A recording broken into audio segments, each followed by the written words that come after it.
Сонин содон мэдээллүүдийг хачинжигтэй үйл явдлуудыг шинэ нээлтүүдийг дизайн маркетингийн хүртэл 82.9 шинэ санаануудыг Хөг Тэнгэр радио Бобохос 82.9 Хавар цагийн мэндийг нийт үзэгч, сонсогч та бүхэнд хүргэж байна. Хөг Тэнгэрийн дор хавар цаг ирсэн байна. Хөг Тэнгэр радио 82.9 Пох нэвтрүүлгээ та бүхэнд хүрэхэд бэлэн боллоо. Өнөөдрийн Поход хөтлөгч Эма Тэнгис Агийн сонсогч үзэгч та бүхэнтэйгээ хамтдаа байх болно. За та хоёрт өдрийн мэндийг хүргье. Сайн байцгаана уу? Манай хоёроо сонсогчтой өдрийн мэнд хүргье. Үзэгчдтэй бас мэнд хүргье те. Тэгэл байх. Хүрхгүй байх уу гэнэ. За яг өнөөдрийн Пох нэвтрүүлгээр бид нэр бас шинэ мэдээлэлтэй орж ирсэн байгаа. Сонсогчдод, үзэгчдтэй салбар бүрийн онцлог шинэ мэдээллүүдийг одоо тэр даруйд нь танилцуулах одоо мэдээллийг түргэн шуурхай хүргэх за ярьж өгөх ийм нэвтрүүлэг байгаамаа. Дандаа шинэ гэсэн мэдээллүүдийг бол төвж байгаа. За Эмагийн мэдээллээс Похоо эхлүүлэн тийм ээ. За тэгээд дараа нь би яваад за тэгээд сүүлд нь Тэнгисийн мэдээллийг сонсъё. Аха.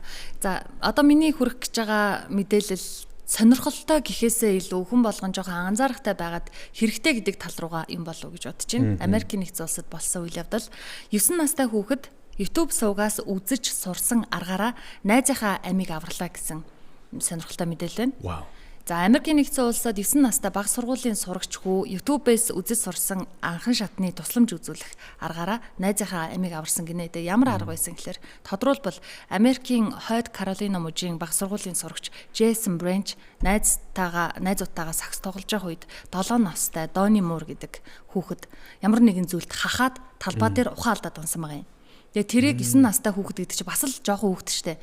Анзаараад тэр үед Донигийн араас нь тэрвэрч өргөж сэгсэрч одоо энэ нөгөө хахах үед анхны тусламж үзүүлэхийн татдаг аргыг хэрэгэлсэн байгаа юм. Тэгэхэд 7 настай Донигийн хоолой тэгэлсэн зүйл гарсан гинэ. Тэгээд энэ хүү хэвлэлд өгсөн ярилцлагада юу гэж үтсэн гэхээр хүүхдүүдийг бид нар утас үзэж хахад яасан их дэмий юм үздэг юм бэ л гэдэг штэ. Гэтэл 9 настай хүү хахах үед ямар анхан шатны тусламж үзүүлэх ёстой вэ гэдгийг YouTube-ээс үзсэн байгаа юм. Тэр арга ухаалдаад унсан хүүхдүүдээр дорн хэрэгжүүлэхэд хоолойд нь тэгэлсэн зүйл гараад сэргсэн гэж байгаа юм.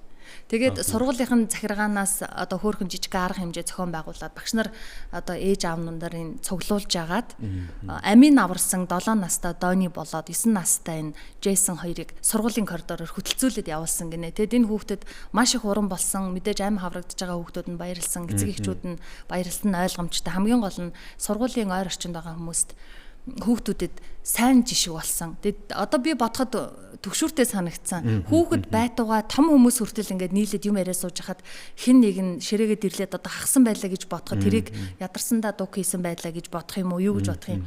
Эрсдэлтэй санагдсан. Тэгээд нэрээ статистик харуул манай оронд ямар байдаг бол дэлхийд даяар хахах эрсдэл ер нь ямар байдаг гэж бодоод хараад үзсэн чинь дэлхийд даяар хахах эрсдэл ер нь энэ тохиолдол олон тохиолддог юм байна. Дэлхийн эрүүл мэндийн байгууллага болоод бусад судалгаанаас үзэхэд Америкийн нэгдсэн улсад жилд хахаж нас ордог тохиолдол ойролцоогоор 4000 орчим байдаг гинэ.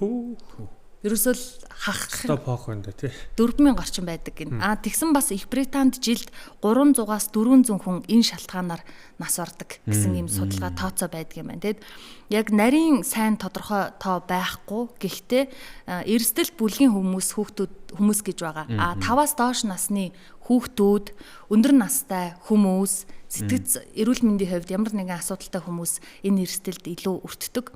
Тэгээд энэ аргуудаас нь бас одоо үзэгч сонсогч та бүхэн давхар хараад яваад байна. Хагч байгаа тохиолдолд бидний хийдэг үйлдэл юу вэ гэсэн чинь хүүхэд ахаас 70-ын дундуур цохиод л идэв байсан. Одоо бол ерөөсөө ингээл цогтгол нэг аргатай байх гэсэн чинь одоо бол шал өөр юм байлээ штэ. Тэгээ бүр бага насны хүүхдүүд хагч байгаа тохиолдолд яадгүй гэдэг бас арай өөр. Тэгээд тэр нэг татж байгаа анхан шатны тусламжаа үзүүлэхдээ хоолойд нь гаргаж байгаа зүйлийг гаргахынхаа оронд хавиргыг хугалдагч байд юм уу илүү эрсдэл гэмтэл учруулах бас магадлалтай юм байлээ. Яаж гаргасан маа тэр хүүхэд? Одоо цээжнээс нь энэ дүрснээс бас давхар харж байгаа. Цээжнээс нь араас нь ингэж барьж агаад өртснийх нь харалтаа ингээд татдаг арга байл. Тэгэд ерөөсөө тэр бичлэг нь тод биш боловч интернетэд хүмүүс ингээд хараад аль хэдийн үцсэн хүүхдүүд үзчихлээ. Тэгэл гүүж очиод араас нь тэрэл татж байгаа бичлэг. Чихрэн тагсан баг тий. Мэдхгүй одоо юу байсан хүүхд чинь тэгэл одоо юу л бол юу амандаа хийн штэ тий. Том болсон гэж санаад одоо бодолтгүй санаа амралтгүй манай бах хүүхэд 9 настай байхдаа зоос цэлгсэн байсан. Гэртээ хоёулаа байж байгаа. Тэгээ би тухайн үед бодохдоо ямар азар тэр баг ингээд цаашаага залгигдцیں۔ Хэрвээ тэгээд хөнгөө байж явах үед хоолоод нь тээглээд энэ зоос гатсан бол одоо яах байсан бол гэхээс ингээд одоо ингээд үе өнгөрсөн ч гэсэн эдэн жил өнгөрсөн ч гэсэн бодогдоод амар санагдаад байхгүй. Яана одоо хүн байхгүй байсан бол их чин тэр аргыг хэрэглэж чадах уугүй юу гэл. Тэрнээс хойш ойр хавийнхаа хүүхдүүдэд хагасан тохиолдолд одоо ямар ч байсан түргэн тусламж дууд хажуугаар нь зөгтөг юм уу татдаг юм уу тийм арга хэрэгэл одоо бас YouTube интернетээр нэг арга яваад байгаа штэ ам дээр нь ингэж барьж байгаад нэг бомбддаг юм байгаад байна. Оо тийм үү. Тат гэлж шууд татчихдаг. Тэгээ тэрийг чинь энэ аргыг хүүхдүүд хэрэглэж чадахгүй штэ гарахгүй болвол яах вэ эрсдэлтэй. Ерөөсө минут секундээр хэмжигдэж байгаа. Ингээ ярьсан чинь надад яагаад ч нэг айдас төрөөд төгшөөртэй санагдаад. Ийм мэдээлэл байна. Тийм хэрэгтэй яагаад тэгэхээр одоо нөгөө сошиал орчинд бид нэг давуу тал нэг юм бол хүүхд багчууд одоо ийм анхан шатны тусламж үйлчилгээг одоо яаж авах юм бэ гэдгийг адаглаад нэг үзээд хараад авчлаа л да тий. Тэгэхээр энэ сошиалын давуу тал нь бас энэ байна. Магадгүй тэр хүүхэд сошиал тийм бичлэг үзээгүй байсан бол тэр найзаагаа бас авч чадахгүй л байх байсан баг л да. Интернет сошиалын давуу тал илүү байгаа. Саяхан штэ одоо сар шинийн өмнөх нь илүү дараах нь нэг юм мэдээлэлүүд явсандаа бага насны хүүхэд аарууланд хахаж нас орлаа гэд. Өө тийм үү. Тэр гарчиглал үлдээсэн. Би яг орж харж зүрхлээгүй. Гүн ч одоо хүүхдийн хувьд, ээж хүний хувьд, аав хүний хувьд томчууд бас хэцүү штэ. Ямар насны хүүхэд байгаад яасан бол гэд бодхоос амар байсан болохоор ерөөсө гарчиглал үлдээсэн. Тэгэхээр манад яг тодорхой ийм нарийн статистик байхгүй хэрнээ ер нь ийм хэрэгүүд их гардаг. Тоглоомонд хаахдаг, зай залгидаг асуудалтай. Манай ээж болохоор бас намайг жоохон багт чихэр авч идэхээр ингээд салганаад ингээд хориод идэг байсан л та. Тэгээ юу болсон гэсэн чинь 3 настайд би бас хасан билээ. Бүр царай нь хөхрөөд тэгээд бүр яг хөнгө алдсан юм билээ. Тэгээд аав орж ирээд ингээд хоолоор гараа хийгээд чихрийн ингээд шуудсан ба. Шууд татсан байна тий. Тэгээд татсан чинь болохгүй ангууд нь нилээ көчтэй гуссан чинь л гээд урагшаа гаргацсан гээд. Тэгээ нөгөө яг тэр мэдрэмж нь айдас нь ээжд үлдсэн. Тэгээд нөгөө хүүхэд нь чихэрлөө хатуу чихэрлөө гараа явуулангууд ингээл гараа зөгөөд байдаг тийм нэг зуршилтай.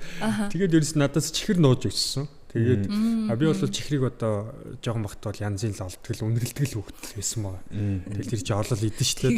Тэгнь. Би бас хүн хахахгүй гэхээс өөрөө их айдаг. Тэ магадгүй хахаж өгсөн хүний сүнс баг гэхгүй юу. Тэгэл хүүхдүүдээ ингээл баг багт нь хоололдог штэ. Бичээ нэнтер бариулаад би ерөөс яг ингээл өөдөөс нь хараад суучдаг гэсэн. Аманд нь ингээ болдог бол дагаж орчмаар санагдал.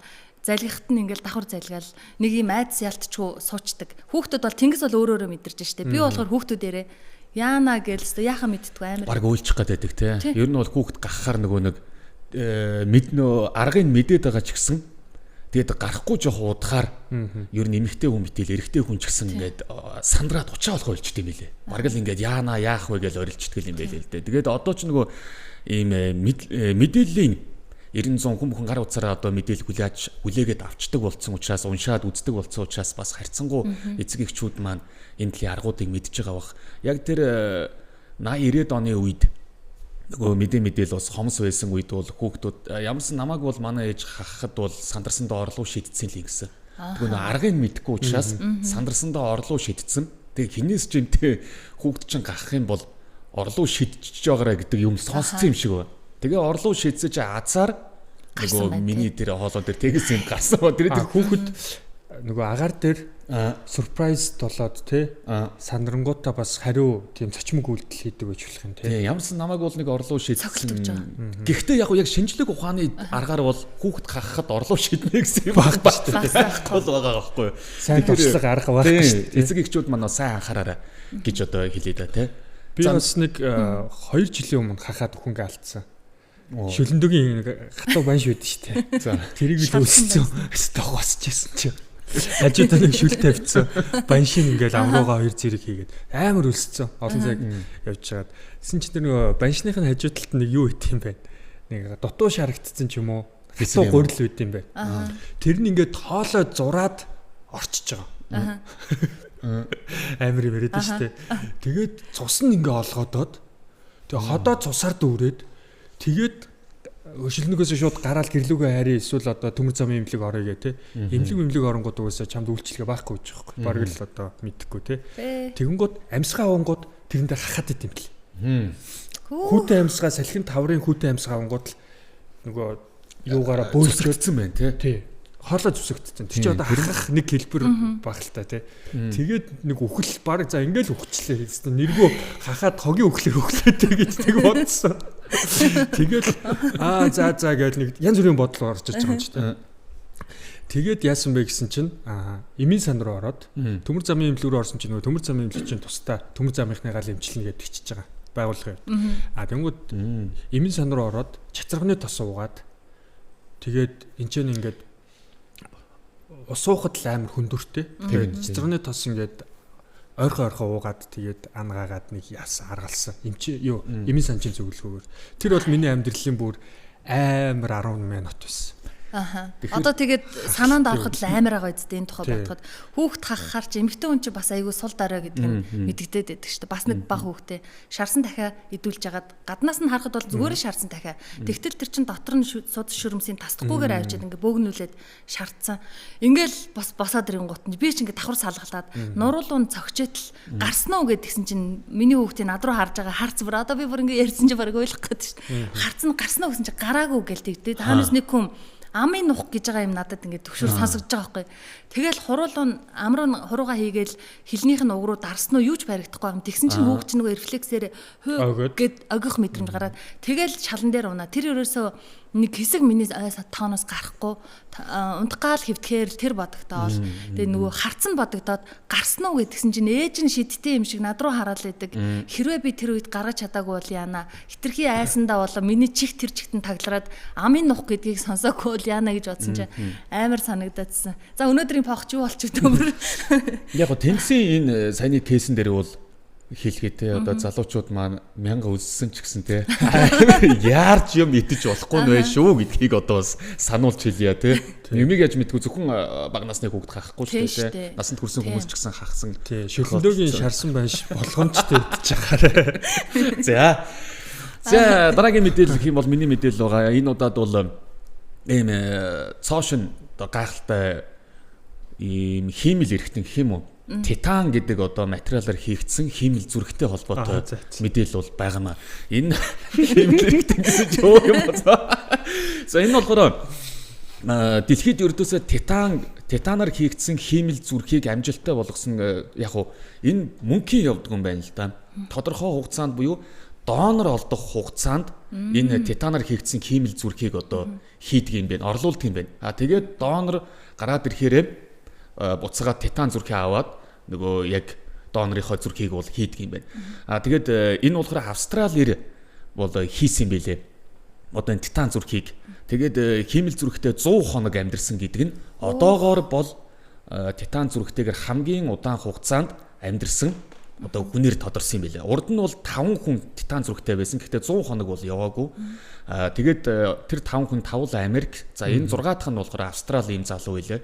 100 хоног яваад тэгээд нөгөө донор нь гарч ирээд азар ингээд донорынхоо зүрхийг шилжүүлэн суулгаад амьд гарсан. Тэгээ одоо яг энэ титан гэдэг энэ одоо материалаар хийгдсэн энэ хиймэл зүрх одоо орлуулагч маань хөгжүүлэлт нь ингээд цааш үргэлжлээ явж байгаа юм байна. За энэ титан гэдэг нь болохоор маш хөнгөн ийм бат бөх. За тэгээ зэврэлтэнд төсвөртэй ийм шин чанартай. За тэгээ онгоц сансрын хөлөг болоод имлэгийн суулгац спортын яманд нэгэн тоног төхөөрөмжөнд ашигладаг ийм одоо материал юм байна. Тэгээ энийг болохоор энэ эрдэмтэд болохоор хиймэл зүрхийг болгож ашиглаж байгаа юм байна. Гэхдээ донорын зүрх олдотлоо яг энэ титан зүрхтэйгээр бол мэдээж амьдрах боломжгүй. Тэгэхээр яг тухайн хүнийг нөгөө алдчихгүй тул донор нь гарч иртэл энэ титан зүрхээр орлуулж байгаа юм байл. За ингээд зүрхний хурц дутагдaltaй байсан одоо энэ Австралиэр одоо зүрх шилжүүлэн суулгах мис засалд орох хүртлээр титанаар хийгдсэн ийм хиймэл зүрхтэйгээ 100 хоног бол амьдраад тэгээ Австралийн эрдэмтэд болон эмчнэр үүнийг клиникийн маш том ийм нээлт шин амжилт боллоо гэж одоо Австралийн эрдэмтэд өөрсдөө үзсэн юм байна. За энэ нь болохоор Австралийн тэр New South Wales гэдэг одоо мужийн оршин суугч 40 настай эрэгтэй байгаа юм. Энэ 100 хоног зүрхтэй явсан нь. За Австрали улсын хувьд анхных нь дэлхийн 6 дахь хүн болсон 5 Америк. За донорын жинхэнэ зүрх суулгуулах хүртлээр титанаар хийгдсэн миний хиймэл зүрхийг суулгуулсан одоо эхний 5 тохиолдол нь бол за хамгийн дээдл нь 27 хоног бол байсан юм байлээ. За энэ хүн бол одоо 100 хоног явчихж байгаа. За титан зүрхийг болохоор өнгөрсөн оны гэдэг маань 2024 оны 11 сарын 22-нд Сидней хотын одоо Сент Винсент буюу Гэгэн Винсентийн одоо имлэгт суулгуулсан юм байна. Тэгээд 6 цаг энэ одоо суулгах мис засал нь үргэлжилсэн гэж байгаа. За тэгээд цээжний хөндийн мис засалж эргэтэн шилжүүлэх энэ мис засалж Пол Янс гэдэг эрдэмтэн бол удирдсан.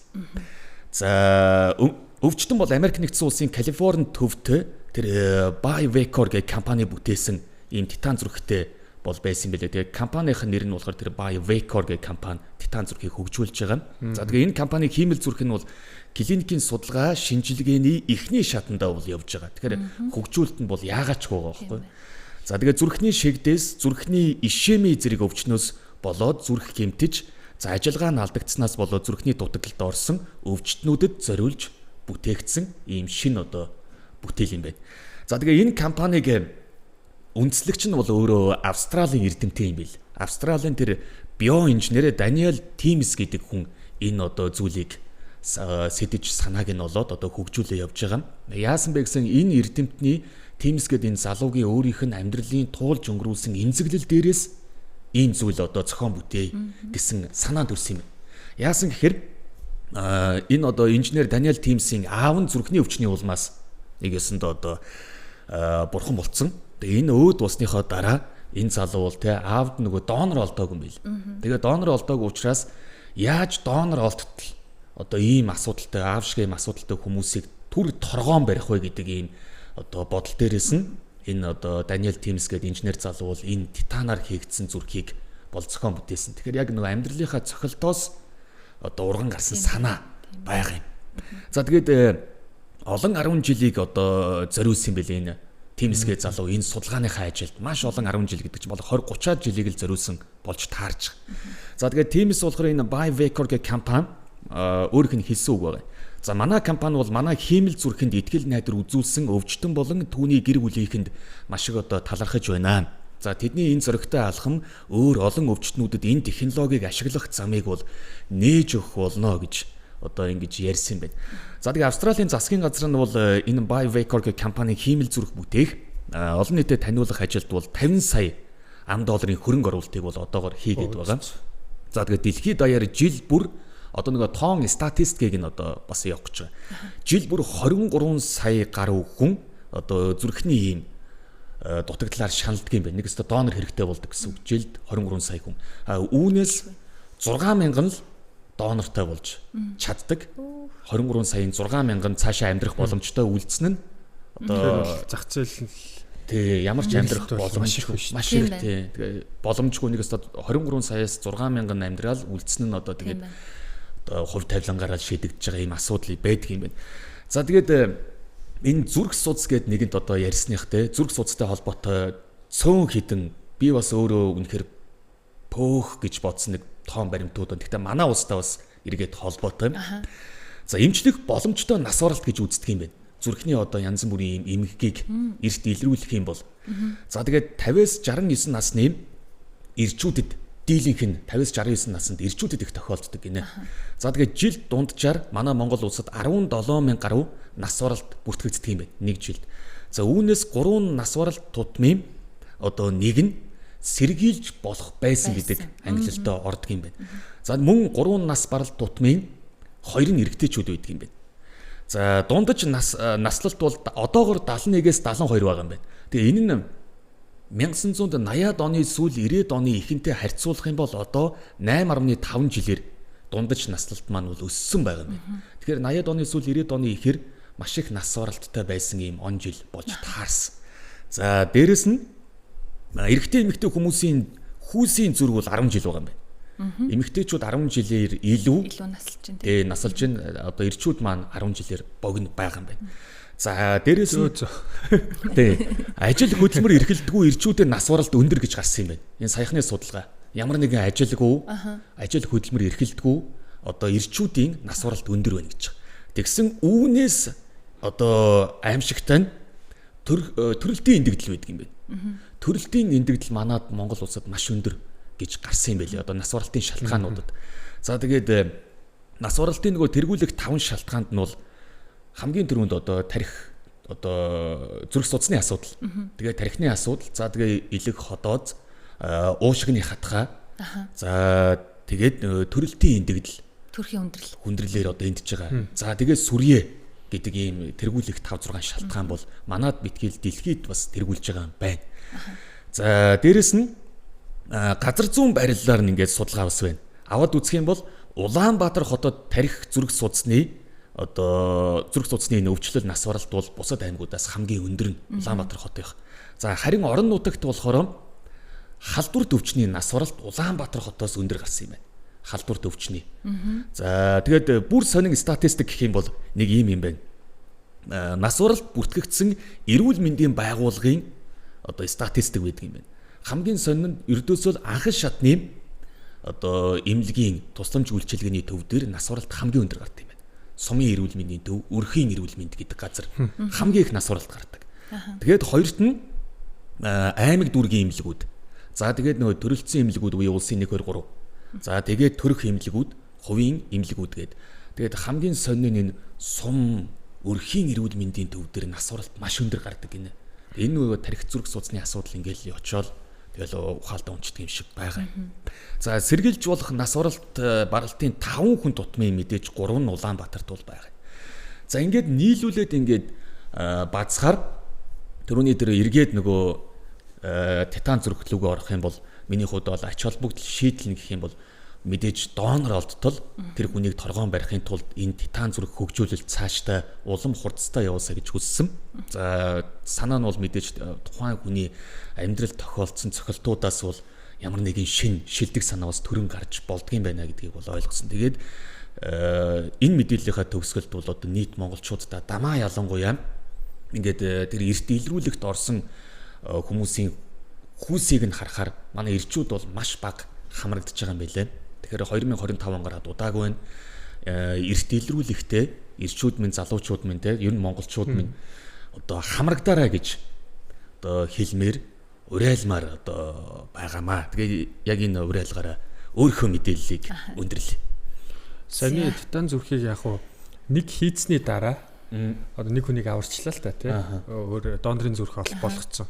Дахиж ашиглаад ээж болох юм л дээ тий. Тэр нөгөө зэвэрдгүй учраас тий зэвэрдгүй маш хөнгөн ийм нөгөө нэг шинж чанартай материал учраас л тухайн хүнд одоо орлуулж хийж болоод байгаа юм л. Гэхдээ яг хуу хамгийн хэцүү нь тийм зүрхтэйгээ олон жил амьдрах боломжгүй. Одоогоор бол нэг 100 хоног бол явцсан л байгаа юм байна. Зүгээр нэг энгийн юу гэдэг сантехникийн шаланг шиг те цус орно даргана гэдэг тийм л юм харагддаг. Яг зүрхний үйл яг зүрх гэдэг эрхтний тогтолцоог нь яг л ингэж үйл ажиллагаа процессыг нь л дөөр ялгаж хийсэн баг те. Ингээд зүрх чинь ерөнхийдөө бол ер нь цус шахах л эрхтэн штэ зүрх бол те.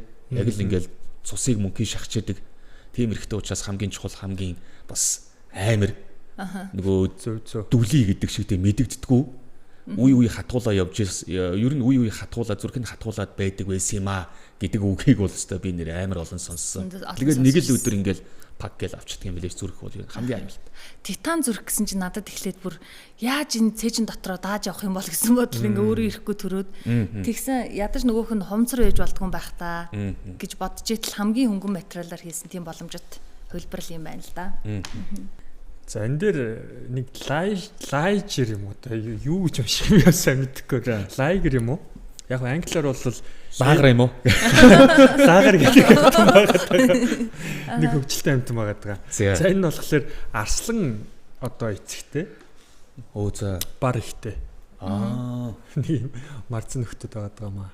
Амар том бит. Ирлээдсэн юм биш. Ирлээд. Ерөөс хайнаг гэдэг шиг. Тийм юм байна. Энд ч одоо бүр угчаад байна уу да? Угчаад. Тэгээ энэ генетикийн боломж нь хоёулаа арслан бар 2 38 хоромсонд байдаг гинэ. Тэгээ ингээд нуднаас нь үр дүл тогтож гин гэж байгаа. Тэгээ энэ лайжер бол дэлхийд дээр хамгийн том муур юм байна.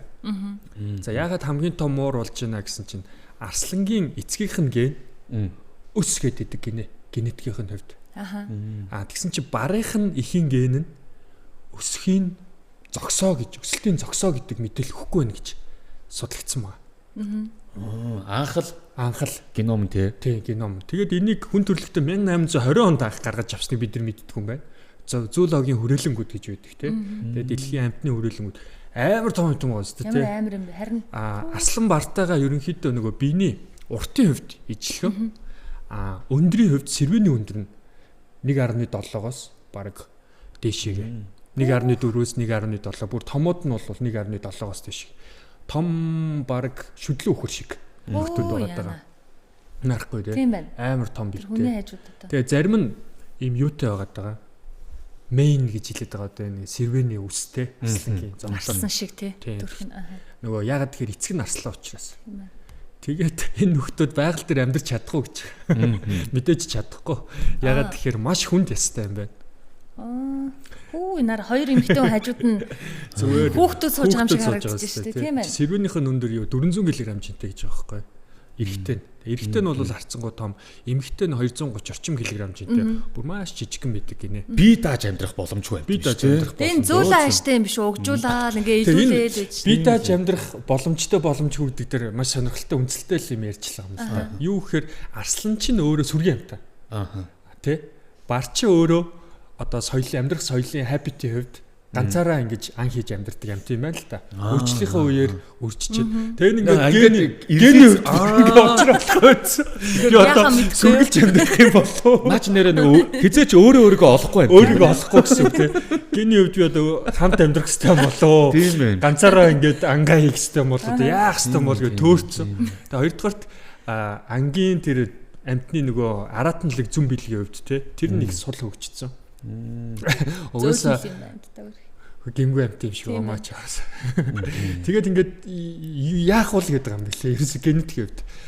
За тэгээд лайжрууд ингээ хоорондоо эвцэлдээд бол нөгөө манайхан чинь хайныг гаргаж авдсан шүү дээ тий.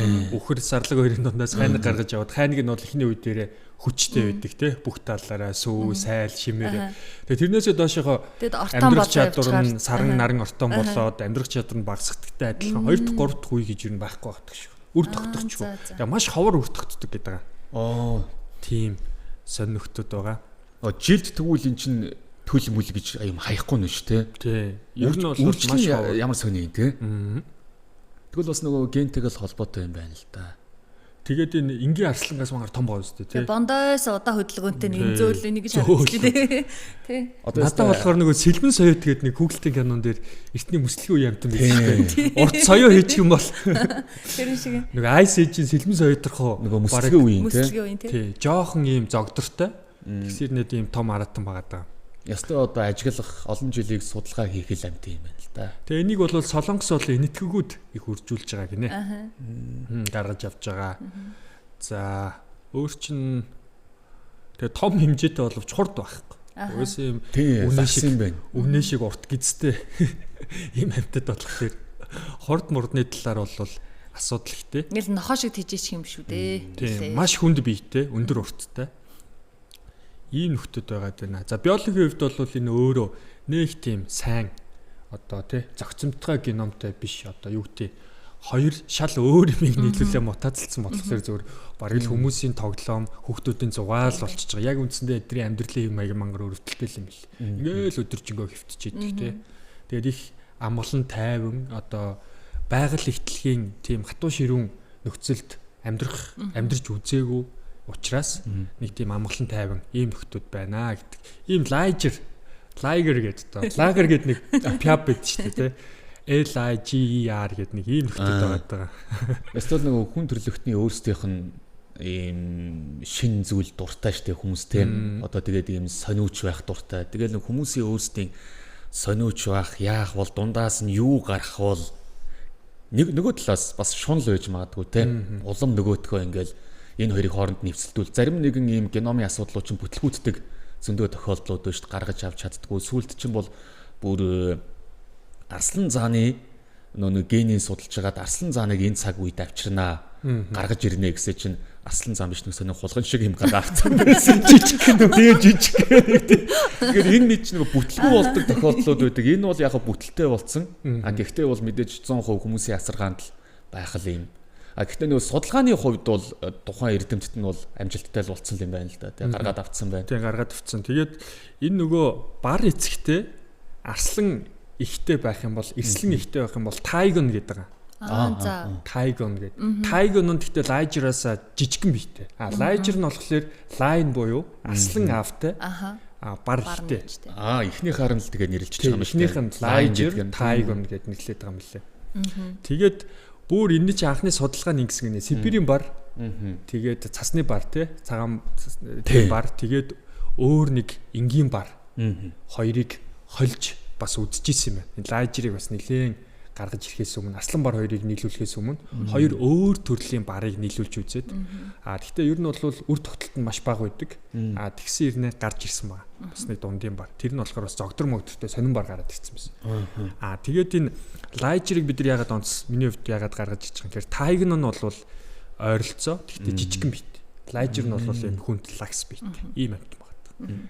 Нөгөө тоглоом хөгжүүлэлт гэдэг шиг те ийм амьтан хөгжүүлэлт явж байгаа юм. Гэхдээ яг сонирхолтой өнтертэй нөгөө нэг би нохооны үйлдвэрийг бодоод суугаад байлаа л да. Би бас яг нохоо бодож ирсэн. Нохоо ч яг ингээ хоорондоо ойлж мэлээ. Тий, одоо амар сонин одоо нохоонууд гаргаад авцсан байгаа штэ тий одоо бүлтрээр гээл нэг юм хаашиг нохоо тий бит бүлтрээр ч юм уу стаф гээл тэгээ нохоог нөгөө бас хооронд нэвцүүлдүүлээд шон нохооны ирлиз энэ төр гээл бас байдаг тий тэрэн шиг бас яг л хүмүүс юу гарах бол ямар амтан гарах бол гэдэг юм маш өндөр аазгаа байна тий тэргээл тэрнээс л одоо барыг бартай барыг арслантай нөгөө maybe магадгүй тий чоныг одоо бартаач гэдэг юм уу тий тэгээ сонин төсөөлөгдөд байна л. Энэ бас хүний амьдрал дээр ч гэсэн байгаад. Одоо жишээлбэл сүүлийн үед pale skin гэд саарл эрстнүүд гэж яриад байгаа байхгүй юу? Тэр нь болохоор нөгөө Америк нэгдсэн улсад